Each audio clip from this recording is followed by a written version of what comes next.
नमस्कार, मैं डॉक्टर सतीश कुमार मीना, सहायक आचार्य राजनीति विज्ञान, राजकीय महाविद्यालय बावनवास। इन व्याख्यानों की श्रृंखला में आप सभी का स्वागत है। हम आज स्नातक तृतीय वर्ष में चलने वाले प्रश्न पत्र प्रमुख राजनीतिक विचारक के विषय वस्तु जॉन लॉक में भी जॉन लॉक को एक व्यक्तिवादी के रूप में विषय वस्तु पर चर्चा करेंगे। जैसा कि हमने पिछले व्याख्यानों में जॉन लॉक के प्रमुख राजनीतिक विचार पढ़े, उन सब के निष्कर्ष के बाद उस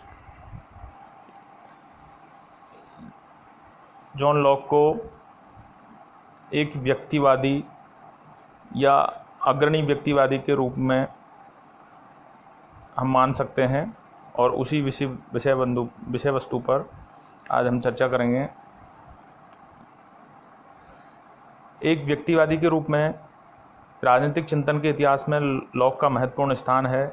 लॉक का मानना है कि पृथ्वी और उस पर विद्यमान सभी संस्थाएं व्यक्ति के लिए ही हैं, व्यक्ति उनके लिए नहीं है।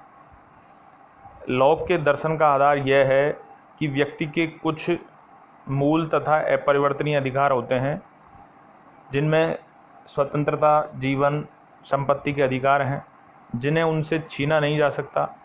लॉक के उपर्युक्त राजनीतिक विचारों के कारण ही उसे व्यक्तिवाद का अग्रदूत कहा जाता है। जीवन, स्वतंत्रता तथा संपत्ति के इन अधिकारों की सुरक्षा के लिए ही जॉन लॉक ने राज्य को संरक्षक के रूप में स्थापित किया था।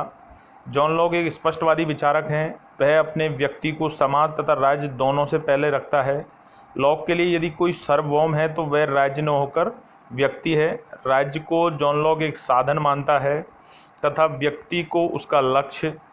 राज्य एक सुविधा के रूप में मानता है तथा उसको सर्वशक्तिमान व्यक्तियों का सेवक मानता है। वह व्यक्तियों के अधीन उनका एक एजेंट या प्रतिनिधि मानता है राज्य को।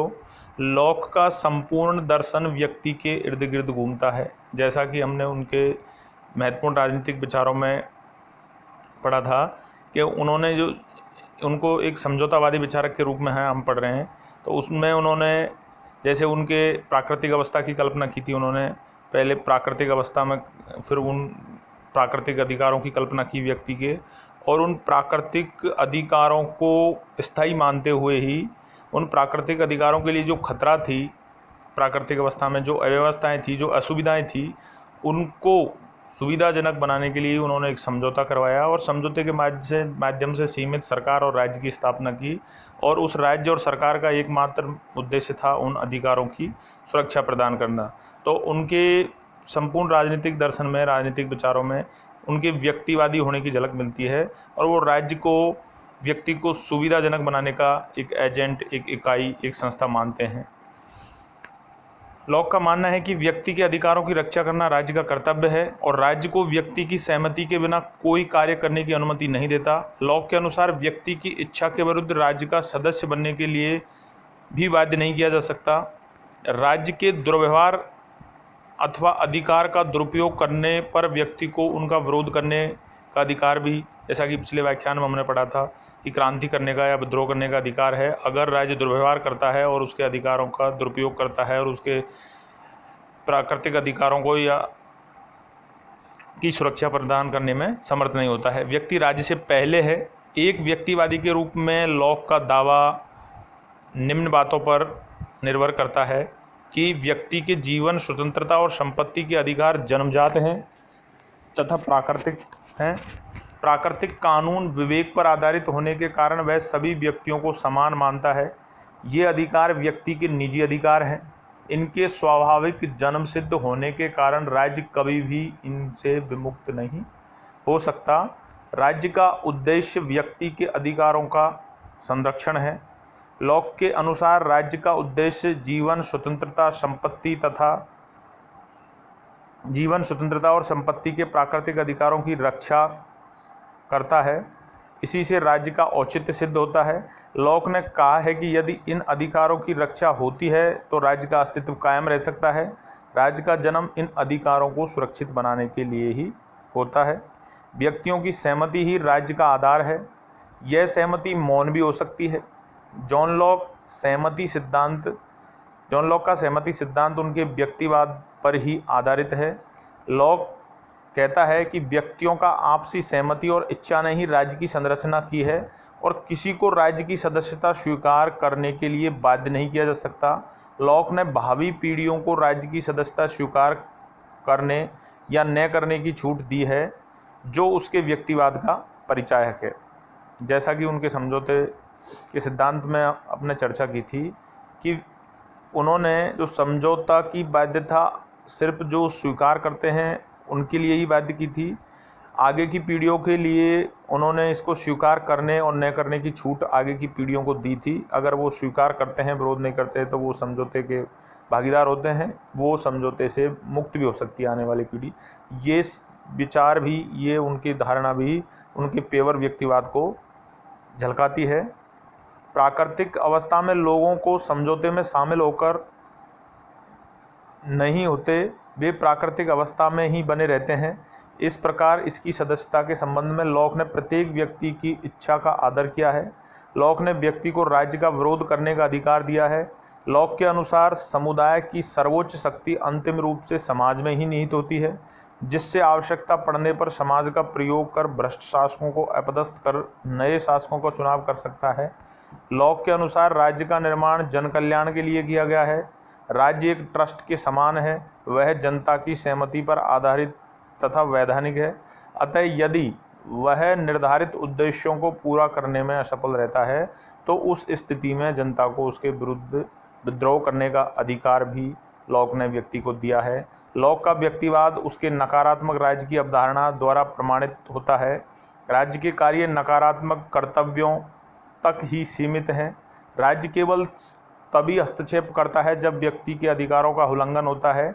नैतिकता, बुद्धि तथा शिक्षा के क्षेत्र में व्यक्ति को अकेला छोड़ दिया जाता है। राज्य का उद्देश्य केवल जीवन, स्वतंत्रता, संपत्ति के अधिकार की रक्षा करने तक सीमित है। बाकी सारे अधिकार व्यक्ति की अपनी इच्छा अनुसार संरक्षित होते हैं। इसलिए नकारात्मक राज्य का सिद्धांत को सर्वश्रेष्ठ व्यक्तिवादी सिद्ध करता है। नकारात्मक राज्य का सिद्धांत अपने आप में लॉक को सर्वश्रेष्ठ अग्रणी व्यक्तिवादी सिद्ध करता है। लॉक ने धार्मिक सहिष्णुता का विचार देकर व्यक्तिवादी होने का परिचय दिया है। लॉक ने कहा है कि सभी धर्मों और संप्रदायों को अपने विकास का अवसर दिया जाना चाहिए, बशर्ते उससे राज्य में अव्यवस्था न फैले।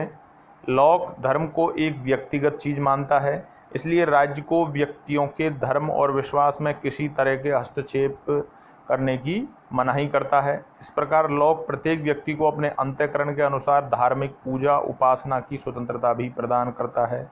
लॉक के चिंतन में आगे हम देखते हैं कि उपयोगितावाद स्पष्ट दिखाई देता है। वह मानता है कि प्राकृतिक अवस्था के दुखों को दूर करने के लिए और सुखों की प्राप्ति के लिए ही राजनीतिक समाज की स्थापना हुई थी, क्योंकि सामाजिक व्यवस्था तो प्राकृतिक अवस्था में भी थी, लेकिन उस सामाजिक व्यवस्था में जो दुख थे और जो प्राकृतिक अधिकारों के उपयोग करने में जो अव्यवस्थाएं हो रही थी, उनको दूर करने के लिए ही उन्होंने राजनीतिक समाज की स्थापना करी। और इनकी उपयोगिता इसी में निहित है कि वह व्यक्तियों को अधिक सुख पहुंचा रहे हैं या नहीं।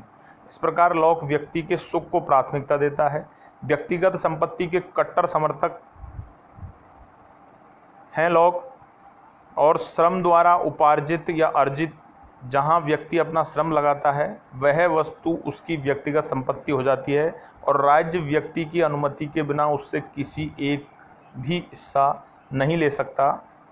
लॉक का कहना है कि व्यक्ति उन वस्तुओं का मालिक बन जाता है जिनमें वह अपना शारीरिक श्रम मिला देता है। वह व्यक्ति या व्यक्तिकता का महत्व स्पष्ट करता है। अतः लॉक का श्रम सिद्धांत उसके व्यक्तिवाद को होने की स्पष्ट पहचान है।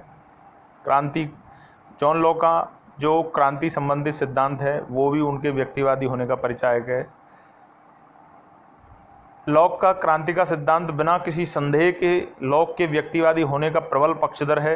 लॉक का कहना है कि राज्य अपनी सीमाओं का अतिक्रमण करता है तो शासन करने का अधिकार समाप्त हो जाता है, व्यक्ति को उसका तख्ता पलटने का पूरा अधिकार प्राप्त हो जाता है। लॉक ने व्यक्ति को राज्य की तुलना में प्राथमिकता देकर व्यक्तिवादी होने का परिचय दिया है।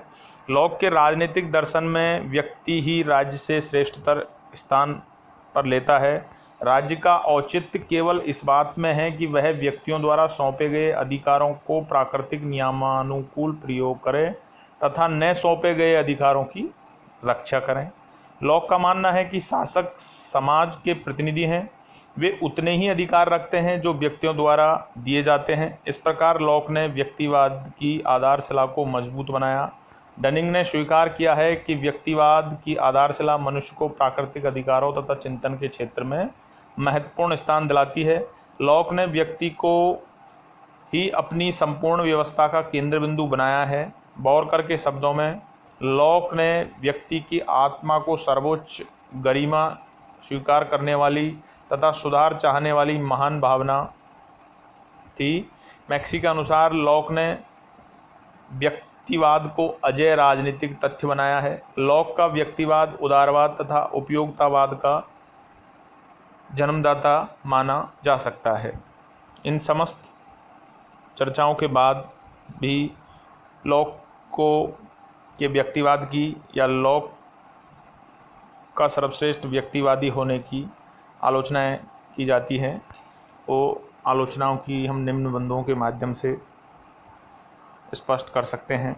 लॉक व्यक्ति को संपूर्ण प्रभुसत्ता संपन्न मानता है। यदि वह संपूर्ण प्रभुसत्ता संपन्न है तो उसे अपने स्वयं के निर्णय का परित्याग करने के लिए बाध्य किया जा सकता है, क्योंकि बहुमत उसके साथ नहीं है।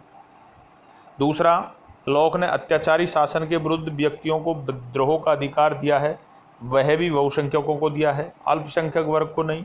परंतु इन आलोचनाओं के बावजूद भी लॉक को व्यक्तिवाद का अग्रदूत कहा जाता है।